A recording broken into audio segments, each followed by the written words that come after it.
Hey, good people, it's Sammy Ashe, the Executive Director of the Ashe Academy, and as you know, the host of our Inspire, Uplift, Engage podcast. We've got a little announcement before we get into the show. August 22nd is our Back to School Town Hall. It's a virtual forum via Zoom where parents, teachers, and students can all voice their questions, comments, and concerns about going back to school in the midst of COVID-19. We're discussing distance learning, work from home, returning to in person instruction, childcare, and safety, and much more for each of these unique points of view. So tickets are free. Go to bit.ly/back to school town hall 2020. That's bit.ly/back to school town hall 2020. You know, I like a good conversation, so join us, bring a friend, and did I mention there will also be entertainment? That's Saturday, August 22nd, 2020 at 11 a.m. Pacific, 2 p.m. East. See you there. All right, let's get started with the show.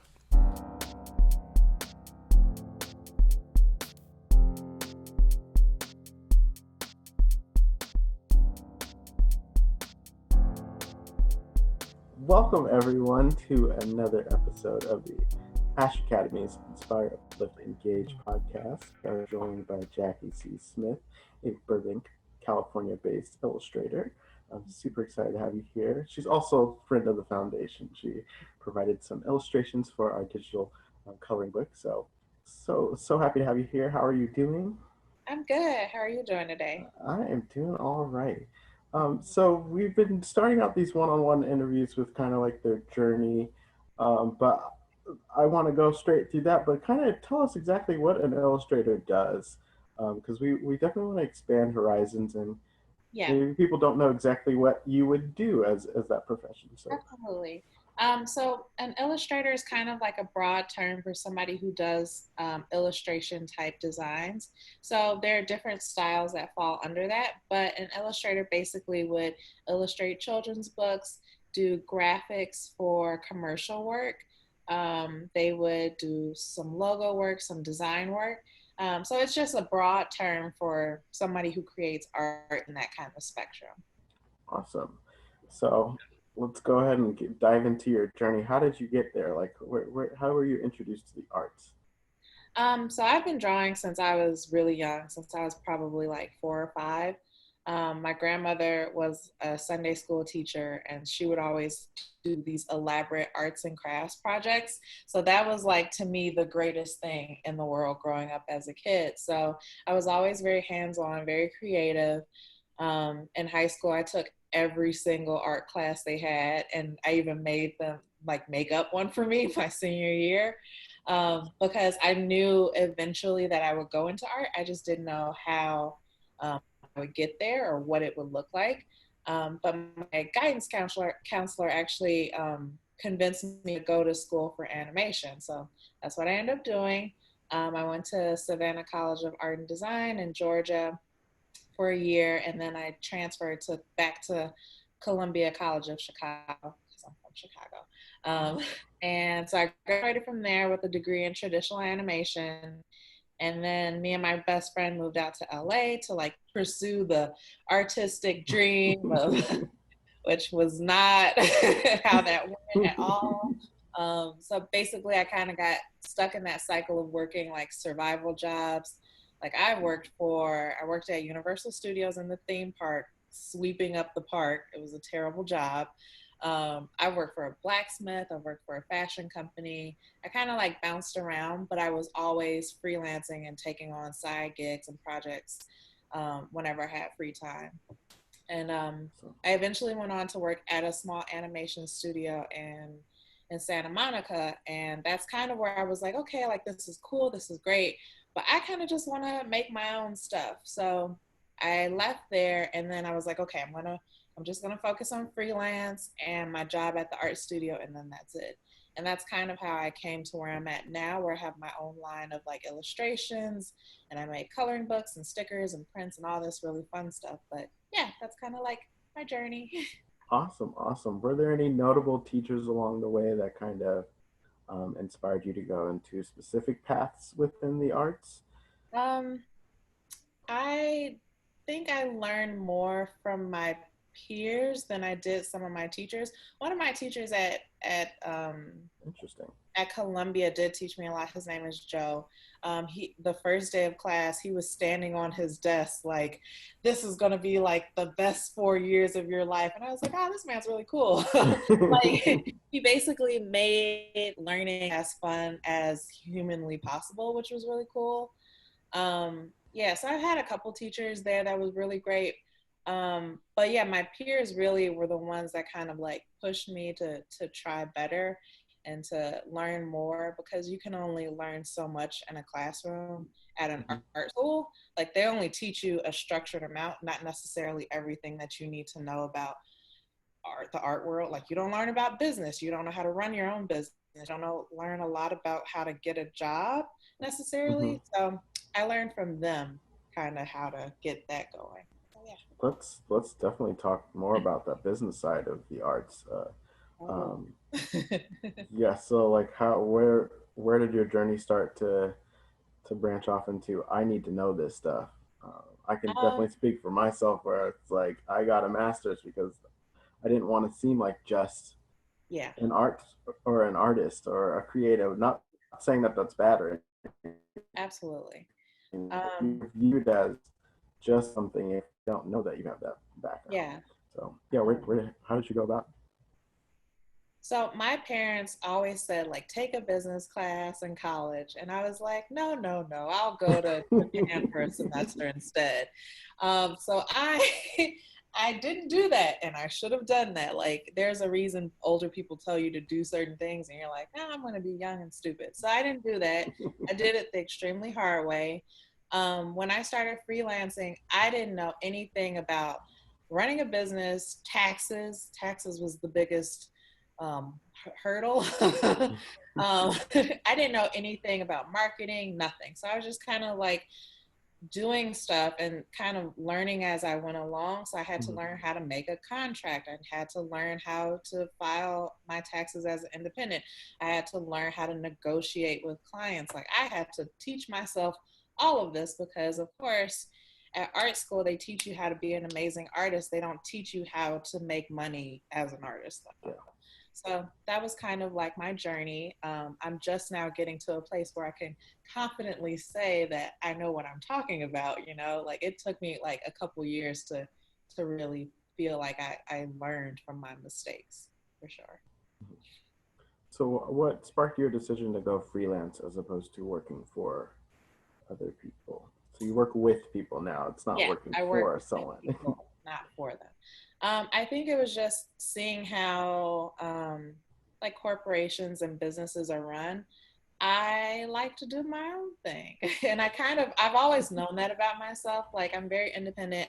I work great by myself, and I kind of thrive in an alone environment. And not to say that I can't do corporate, I wouldn't be as happy there as I would be for being a freelance artist. So, yeah, for me, the decision has always been kind of fairly easy between the two because I put my happiness, as a priority. So, yeah. So how did you come to that kind of revelation to put your happiness as a priority? Oh man, Let's go there.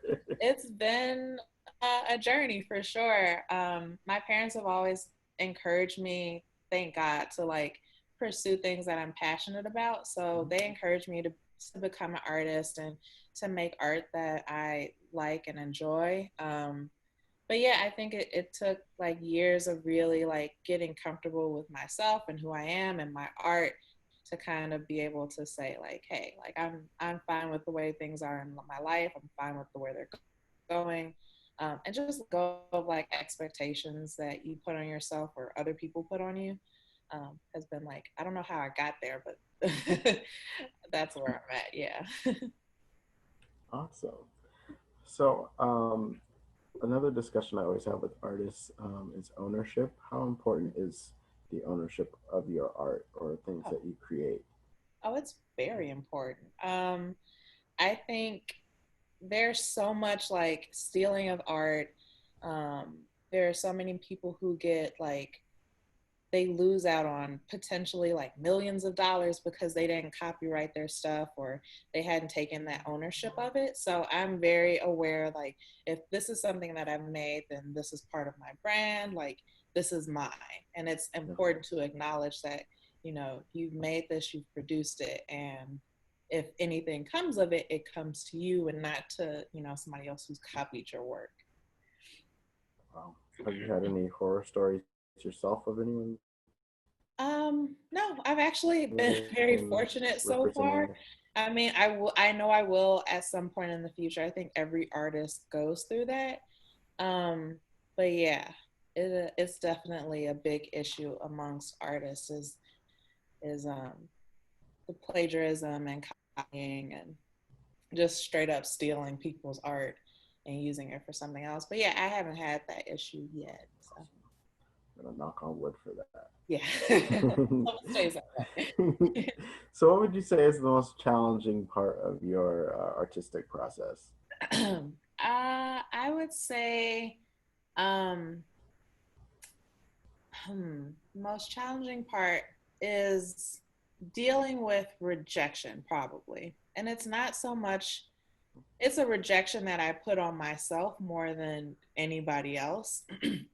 So let's say I applied for a grant or some type of program and I didn't get in. Like, I am devastated sometimes. And yeah, so, and that's just like part of like my process, because I'm a perfectionist. Like, I want things to run smoothly, I want them to be great, I want to put my best foot forward. And if, you know, that doesn't necessarily happen or meet my standards, then I'm a little sad about it sometimes. Yeah. But yeah, that's just part of the process. Or like, say if like I make a product and I'm like, oh man, like everybody's gonna buy this, it's gonna sell so well, and then it doesn't, then I get a little discouraged. So that's something I'm working on. I feel like the thing that we love the most that we create is like the dud for the for everyone else. And like that Right? thing that I'm we're like, like, oh, you know what? This is okay. Let me put it out there, and it's like sold out. Like everybody loves yes, it. yes. I'm like, sometimes I'll put out a drawing and I'm like, okay, I just put this up because I needed to put up a drawing for the day. Like, I have a lot of issues with it. It's wrong. Her hair is weird. And then that's the one that gets the most likes and love and attention. And I'm like, but how? Like, you're not even good. So I totally, yeah. That always baffles me. Oh wow. What about the ones I love? Okay, Exactly. never mind. Whatever. So on the flip side, what would you say would be like the most rewarding part of your process? Um, I definitely love meeting and talking to the people that have followed my art over the years. They've always had like such interesting like stories about how it's affected them. The fact that my art affects anyone still blows my mind to this day. So I consider that like a very like humbling, like motivational aspect of to being an artist. Is kind of like the conversations that you have with people. So. Like that? Any conversations you've had with people? So my mom did a show for me in Chicago, and she said one of the ladies who brought one of my prints, her daughter passed away maybe like 10 years before that. Mhm. So she said the print is what she always envisioned her daughter would grow up to look like. And so me and my mom were just crying on the phone. Wow. Like, it was just so touching, so Mhm. touching. That I was just like, wow, like, wow, you know, like I never ever thought that I would be able to move somebody like that with art. But you know, that's what art's there for, is to touch people in different ways. Now, a lot of your art, or if not all of it, is like women of color in different Mhm. shapes and sizes. So, what kind of inspired you to go in that direction? Well, I think it started, I've always primarily drawn women. But it started when I started doing more and more art shows. I would always go to these events and I'd be like the only Black woman there. And I'm like, first of all, there's no Black artists here ever. And then there's no Black women being represented in art. So I kind of started doing a couple. And then the more I started doing, the more I just fell in love with it. So I was like, okay, this is my thing now. Like, I love doing this. I love, showcasing and sharing us, especially because I live in Burbank. Burbank's primarily like a white and Armenian neighborhood. So when I show up to events in Burbank, I'm like, we're here too. So it's always it's always been like something that I've loved to do, but now I've just kind of refined it. So how important is representation for you kind of in these spaces? Oh, it's very important.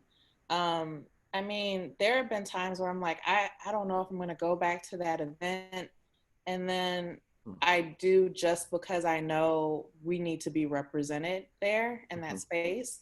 I think we live in LA. We live in such a diverse community, but it's not being represented or portrayed that way. So I think it's super important. We have to show up. We're here. We're making art. We're as talented as anybody else, and there's no reason that we should have less opportunity because of that.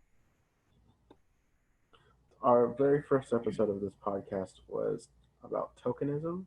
Mm-hmm. Do you have any stories about your own situations of being the token Black person in certain Yes. spaces, for better or worse? I think every Black person that is not surrounded primarily by other Black people has those experiences. But yeah, some stuff that people have come up to me at shows and said has been just crazy. Like this one lady walked up to me and she was like, "Oh, I love your art. Is it okay if I call, that hair type nappy? Is that the right term, nappy?" And I was like, "Girl, no." What? Oh, don't make me educate you. So it's a lot. It's a lot of that. They're like, "Oh, that's so nice that you're representing for the Black people." And I'm like, okay. Or they'll say stuff like, "Your art's really nice, but I don't know if I can buy Black art. Like, isn't it just for like Black people?" I'm like, no. No. Legal tender. I will take It's it. a lot of stuff like that. So yeah, Oh, wow. I've like gained so much patience because at first when it started happening, I'd just be like, "Excuse me, what?" Like, I'm shocked. And then I got used to it and I'm like, okay, since you came over here to talk to me, you initiated this conversation. Let's talk about it. Like, let's have a really awkward yet informative discussion about this. Cause yeah, it's happened a lot. That is very bold of you. Not many of us will take that time I to do know. that. It also So, helps that I'm just sitting there for hours and I'm like, mhm. I am just waiting for that person to come up. Like Let's I got go. Let's go. time. So, kind of circling back to school and like going into this path, what were your classmates like, specifically for illustration and kind of arts in general, So I like was demographic wise? I oh, um, demographic wise, it was pretty mixed. Primarily, though, I would say about 50% was white male students, um, and also let's see, if there were 15 people in the class, one of them would be a girl. So most of the time, I'd be in a class by myself. I'd be the only girl there. But that's for animation, because Mm-hmm. animation is a white male dominated industry for sure. Um, so yeah, it was always really interesting. Like one time in class, our teacher left and the guys just got up and started wrestling each other, and I was like, "We are at art school. Like this is not supposed to happen here." Um, but at that point, I was just like, "It's just another day here." Oh my gosh. Yeah. So, not to put the burden all on you, but we are kind of in the business of kind of broadening horizons and trying to get more representation, seeing more people who look like us Yeah. in these different spaces, both on arts and STEM. So, what do you think we can do? Something that would help out to kind of get more, at least women of color in these fields. Um, Yeah, so as far as like arts goes, it's mostly about having the support and the numbers. So if you see somebody's art that you really like and she's a woman of color, just buy something from her. Share her with, Netflix. Like just start sharing their stuff with, you know, these bigger companies, so they start popping up on their feeds. That's always helpful. Also, especially with like younger kids, I know you all are about STEM and, you know, education. Just if a kid says like, hey, I'm interested in arts, like think about getting them a tutor or taking them to art classes, like, or doing online tutorials. So those are free nowadays. There are a lot of resources for kids, because it's starting younger and younger. The talent is getting higher and higher at a younger age. So there's no like reason for them to wait until like college even to start learning the skills.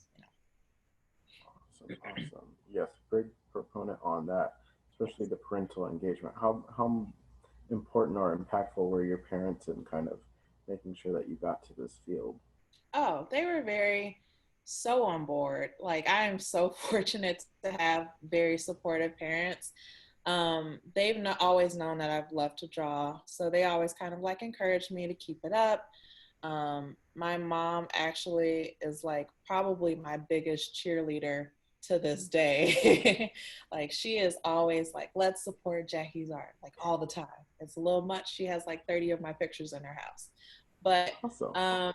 yeah, so I think parental support is very important. And if you don't have parental support, just the support from your friends is also like really important. I know my friends, they have always tried to come to as many of my shows as possible.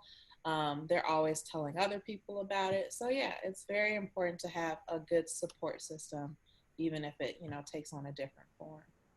Awesome. Some many of the issues I have seen are there's some barriers of entry um, financially for these programs. Did you Yeah. see any of that kind of some limitations? Yeah, I noticed when I was in high school, even though I took every art class we didn't have like any materials or supplies or Oh, anything. wow. And then I went to college, and then these kids are like, oh yeah, we had animation classes.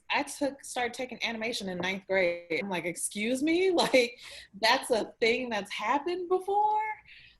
So yeah, I'm like over here using dried up 10-year-old watercolors, and they're like, oh yeah, I've had plenty of time to learn this stuff. So I played a lot of like catch up in school, Mm. which was very frustrating. But yeah, so I think there are now more programs being set up, especially with everything in the climate that's going on. There are going to be more programs geared towards minorities to help them achieve the same, you know, goals as that everybody else has, which is a good thing for sure. Yeah, I feel like I've had access to like editing software, like Mm-hmm. filmmaking stuff since like sophomore year of high school. So I might have No. to look back. Yeah, I might have to look back and be like, hey, like not everybody has access to. Like you might have internet access and be able to watch videos and like, oh, okay, I could see the platform.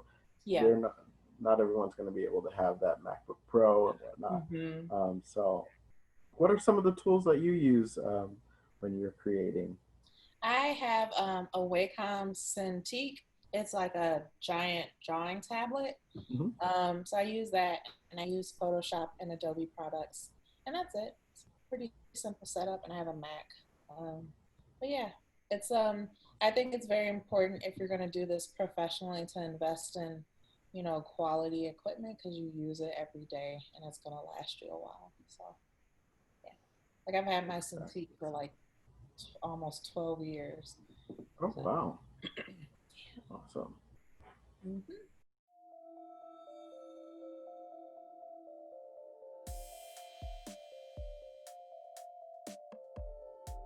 All right. So I think this is a great opportunity to segue into our Inspire, Uplift, Engage portion of the podcast. So let's start out with who is your biggest inspiration? Um, I would say definitely my family and my friends. I am surrounded by like an amazing group of women. They're all very like driven and focused, and they really value like uplifting each other. So like especially in my family, if one of us has an idea or something that we want to do, we're all there to like support and encourage them, which I have always loved. I think it's a great a great thing, which I try to do in my art too. Awesome. So who do you uplift with your work? Who do I hope to uplift? With your work. Oh, so it's primarily women and girls of color. I find myself now being in a place where I can be like a bit of a role model to younger girls. So I want them to know that no matter what career or path you choose, there are other women there to uplift and support you and help you along the Amazing. And last, how do you stay engaged with your motivation? way. I try to draw as much as possible since my life revolves around art. I try to draw every day at least, and there are a lot of days where I don't want to do that. But it's important for me to stay motivated, to stay on track, because I know once I don't, then I can just go weeks without drawing anything. So I always try to stay to motivate myself. So a little drawing here, a little drawing there is how I keep myself going. Also, yeah, discipline is very important. Mm-hmm. Um, so what's next for you? What do you have coming up? Do you have any shows or anything to look forward to that you So can share with people? I'm not doing shows right now, but I am selling more merch. I just released a sticker sheet. What's this one? Yay! So I have more merch coming out over the next couple of weeks, which is really cool. Um, I'm working on some children's books for clients, which will be released soon, so I'll probably share those. I have a new coloring book coming out that nobody knows about yet, so that'll be nice. Um, Breaking news. yes. Yeah, so just, lots of art. I'll still be doing my drawings about every other day now. But yeah, so that's it. I don't want to put you on the spot, and it might be a let's take it offline, but we do have people we could send to you for some illustrations because we're about nurturing our ecosystem. So, what do those consultations look like generally? Like, what kind of questions do you need answered? Oh, so I need to know what the parameters of the project are. So I need to know like what you're looking for in as much detail as possible. So because I can't give people a quote unless I know what you want, Okay. which I've had to explain to people quite a bit. I'm like, I can't give you a price because you didn't tell me anything. Mm-hmm. But yeah, so that's one of the biggest things is explain in detail. So do you want like a portrait of your whole family, which is 5 people? Do you want them sitting or standing? Do you want them all to be superheroes flying through space? Like I need to know all those details up front. And then so I'll give them a price and then I do a rough sketch and they approve. I make any changes necessary and then I send them the final sketch and that's the project. If it's a bigger project like a children's book, it's a little bit more complicated. It's just a little bit more like back and forth, but it's basically the same thing. You tell me what you want. We do a page by page breakdown of what you're looking for. I give you a quote, and then I draw it up. Awesome. We've got some children's books possibly coming your way soon, so happy to send that over. Cool. Lastly, how can people get in contact with you, connect with you, follow you? Let us know all those, even the website. Yeah. So my website is JacquiCSmith.com. My Instagram is Jacqui C Smith, and my Facebook is Jacqui C Smith Illustrations, I think. I'm pretty sure that's right. Yeah, that's right. Perfect. And Perfect. you can email me at contact@jacquicsmith.com if you have any questions. All right. Perfect. Was there any last words you wanted to share with the people? No, but this is a great interview. I love conversational interviews. They're so much Awesome. easier. I'm glad. I'm glad. All right. Well, everyone, thank you. This was Jacqui C. Smith, illustrator based in Burbank, California, but accessible on all of those platforms. So Yes. don't limit yourself from reaching out to her to start off some projects. I am Sammy Ashe, executive director of the Ashe Academy. Thank you for joining us for the Inspire, Uplift, Engage podcast once again. All right, bye. Bye.